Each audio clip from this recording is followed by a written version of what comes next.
We are told cameras are tools of art and memory, but the truth is sharper. The battle between Canon and Nikon was a fight for industrial muscle, global markets, and the loyalty of photographers. This is not nostalgia. It is a story of decisions made in small labs that shaped what every photographer holds in their hands today. In AD 1917, a Japanese optics firm quietly formed and would later become a name synonymous with rugged professional cameras. 2 decades later, in AD 1937, a tiny Tokyo workshop focused on precision optics would set out to challenge that dominance. From the beginning, this was not just about better pictures, it was about systems, lenses, mounts, service networks, and the myths each company told about why their tools mattered. Over the next 8 chapters, we will follow the human choices, the technological surprises, and the missteps that turned a craft into a corporate war. By the end, you will see why a metal ring, a lens mount, could decide fortunes, and why the mirror in the camera became the battleground for survival. The story begins with optics. In AD 1917, a Japanese company formed to make precision lenses for microscopes and binoculars. Over decades, those optical artisans shifted toward cameras, building reputation and mastery along the way. In AD 1937, another small Tokyo workshop emerged, founded by a handful of engineers and entrepreneurs who believed Japan could make world-class cameras. Both companies grew slowly, driven by engineers who treated glass like grammar and focus as rhythm. After World War II, the global camera market reopened, and both firms pivoted aggressively into SLR technology. The SLR, or single-lens reflex, turned the act of framing into an exacting craft, and it required systems thinking, lenses, mounts, accessories, and service. Nikon established a reputation for durability and optical clarity with pro bodies and a modular system that pros trusted under extreme conditions. Canon, starting later as a camera maker, learned fast and invested heavily in innovation, chasing features that would win consumers. These were not faceless corporations. They were tight-knit teams of engineers, test photographers, and sales strategists who repeatedly chose between incremental improvement and bold reinvention. Those choices would define the decades to come. The SLR became a theater for engineering rivalry in the mid-20th century. In AD 1959, a landmark professional SLR hit the market and set a standard for durability, modularity, and optical quality. For many photojournalists and scientists, it became the trusted tool for unpredictable assignments. Canon responded by doubling down on technological refinement and on building an ecosystem that appealed to both professionals and serious consumers. The AD 1970s and AD 1980s saw 2 very different approaches to the same problem. How do you balance backward compatibility with the need to add new features? One company chose to preserve a long-lived lens mount, prioritizing continuity for photographers who had invested in glass. The other took a cleaner slate approach when it introduced a new electronic lens mount in AD 1971 and later a full redesign in AD 1987, moving communications between camera and lens into the electrical domain. This shift was subtle on the surface. It was about pins and circuits, but it changed futures. Suddenly, lens control, autofocus, and exposure intelligence could be handled much faster and more precisely. For photographers, it felt like the difference between a reliable workhorse and a next-generation instrument. The rivalry was no longer only who made the sharpest glass, it was who owned the language the cameras used to talk to their lenses. By the AD 1980s, the competition was less about individual models and more about ecosystems. Photographers do not buy cameras alone, they buy systems. A single professional might own a dozen lenses, flashes, and accessories costing more than the camera body. That made lens mounts, the metal ring connecting glass to body, the greatest strategic asset. One company maintained an aggressive compatibility policy so that decades of lenses stayed useful on new bodies.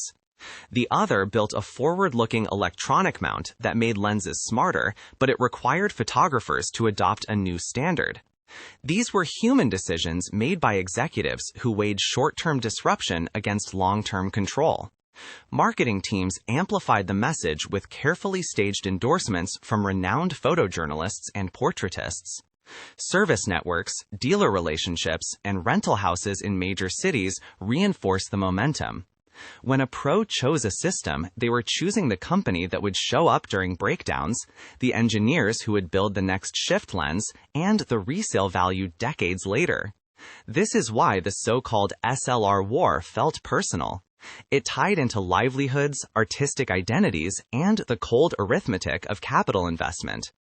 The digital revolution turned chemistry into electronics and rewrote the rules again. By the AD 2000s, both companies had full digital SLR lineups, but their strategies diverged on features and market focus.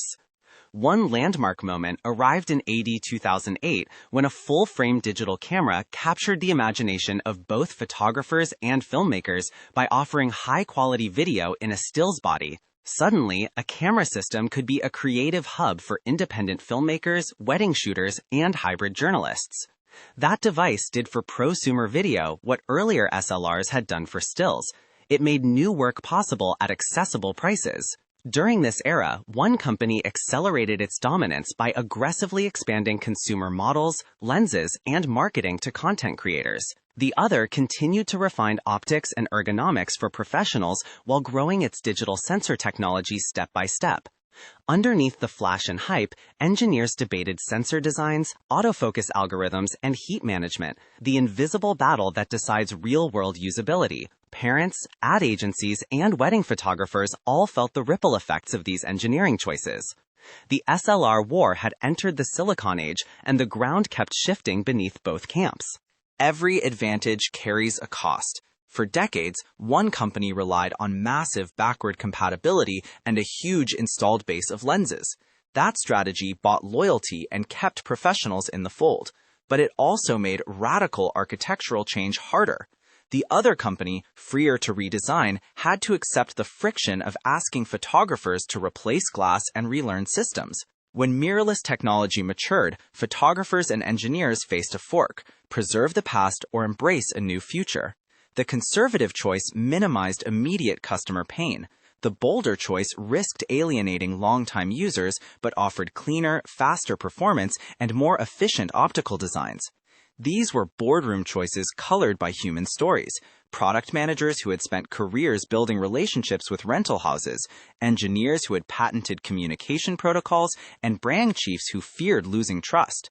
Neither path was morally right or wrong. Both were rational responses to different assessments of risk.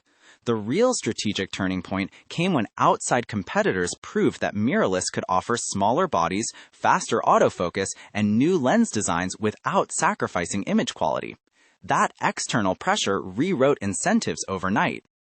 The AD 2010s belonged to mirrorless innovators who bet that removing the mirror would be worth the upheaval.